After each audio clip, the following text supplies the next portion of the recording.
Hello internet, Jazza here. No, I haven't ironed this shirt. Naughty. Guys, I did it again. I got in another Twitter argument, and this time it wasn't with Ben Cook, what a novelty. It was with my mate Rowan, and we're still very good friends, but we had a little bit of a disagreement on the interwebs. Whoopsie. We got into a little bit of a disagreement because the National Union of Students Trans Congress last week decided to vote to try and block the police as an organisation from partaking in Pride events across the UK. Actually proposed by delegates from my alma mater, Manchester University. Hello guys, how are you doing? They cited their reasoning as being because the police disproportionately target trans people along with sex workers, working class communities and communities of colour for policing, leading to an increase in those groups in the prison population. Now, the police do have a checkered past when it comes to dealing with minorities, especially those of colour, especially those of sexuality, and especially with members of the public who happen to be trans. In fact, only recently did we see the case of multiple murders of Grindr users not being taken seriously in the East London area by the Metropolitan Police. It got quite serious. 4 people were murdered because it was assumed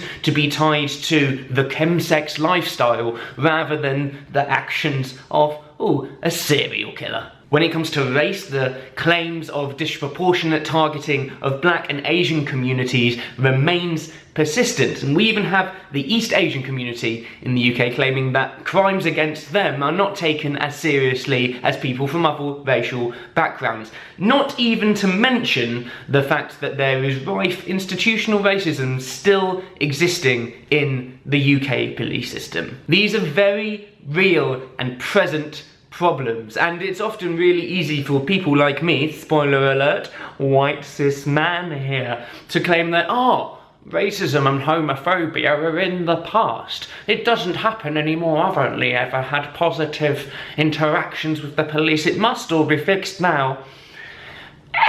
It's not. But I do believe that we can only make things better if we choose to work with these organisations, especially organisations that are meant to be protecting us out in the big, scary, wide world. Yes, big organisations like the police are often as agile as the Titanic rushing towards an iceberg. But the thing is, the police are looking to change things, and they are changing things. It takes a while. The pivotal reason that I am so against this proposed ban by the National Union of Students to stop police as an organisation from being part of Pride parades is because I know queer people who work in the police, and they're really proud to be doing this job. They're proud to be out there protecting us and doing their best to make sure that not just our lives but everybody's lives are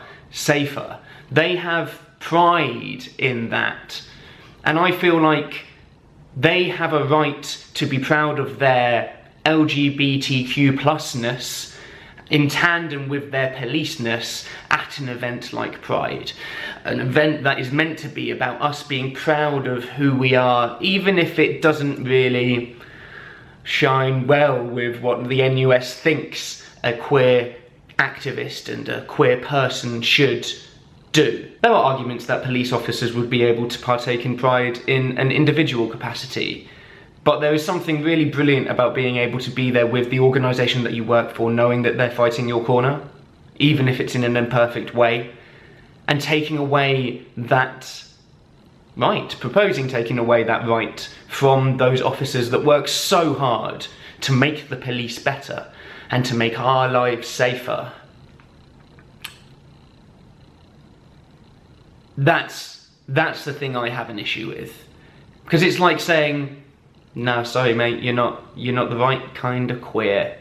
And I don't want to move the goalposts too much, but there are plenty of organisations at Pride who have had questionable pasts when it comes to their treatment of LGBT people.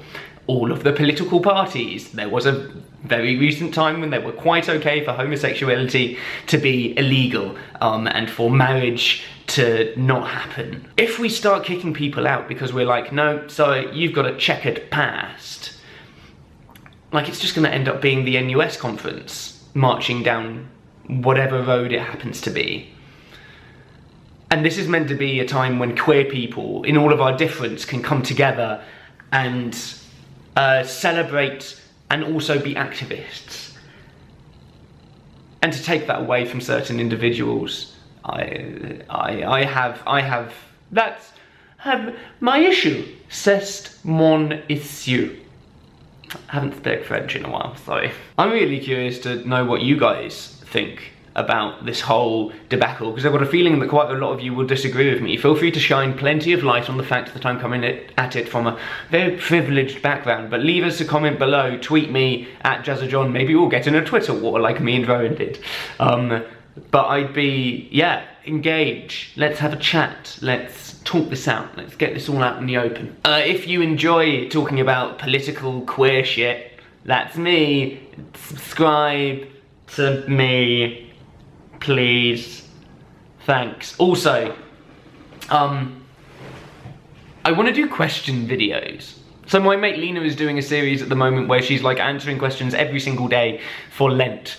I would like to give you advice. I think we need to talk, guys. But if you have any questions about the political world at the moment, the queer world at the moment, the beard world at the moment, leave them in comments below, tweet them at me. And I want to turn that into like a video series because I'm old now and I feel like I have some wisdom. Questionable. Anyway, I've been Rhyming with Oranges. Love me. Okay, bye.